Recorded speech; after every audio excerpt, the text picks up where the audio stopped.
We have discussed the 4 basic mathematical operations for integers. Did you know that there are different types of properties in mathematics? Here are some of them. We have discussed these 3 properties in our earlier lessons. In this lesson, we will explore some more properties. Let's begin our discussion with these 2 integers. What is -5 plus 3? The answer is -2. Is -2 also an integer?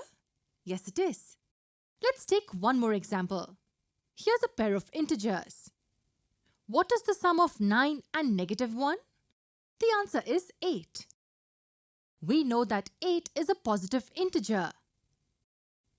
Here are some more examples. So what exactly are you trying to find out with these examples? You will notice that all these are the examples of addition of integers. And the most important point is that for all the above additions, the result is also an integer. What does this indicate? It indicates that the sum of any 2 integers is always another integer. This is the closure property. It means that integers are closed under addition. And what does that mean? In simple words, for any 2 integers a and b, we can say that the sum of a and b is always an integer. You may note that this property is true for addition of whole numbers. Let me ask you a question.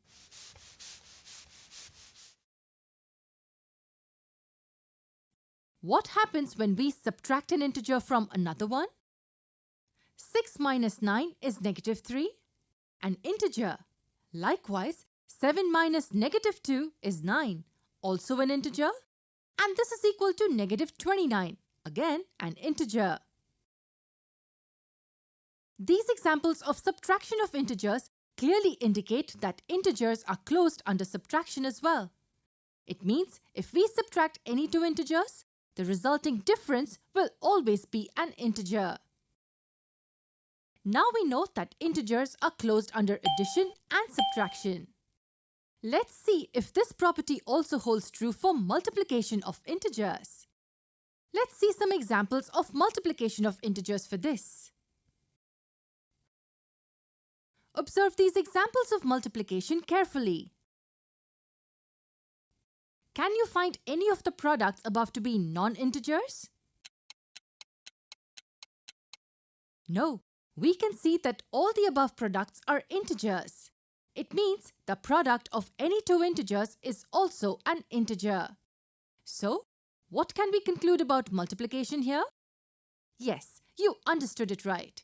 It is true that integers are closed under multiplication. Doesn't it seem that the closure property holds true for all the mathematical operations as far as integers are concerned? Wait, have we checked division of integers? Not yet. So let us find out if the closure property holds true for division or not. Here's a question for you. Simple, isn't it? The answer is -4. It is definitely an integer. Here's another division problem for you. Let's look at the answer. Is this an integer? No, 3 divided by -12 does not give us an integer. This clarifies a very important point about integers. Can you tell me what that point is? The closure property doesn't hold true for division of integers. It means a quotient obtained by dividing any 2 integers may or may not be an integer.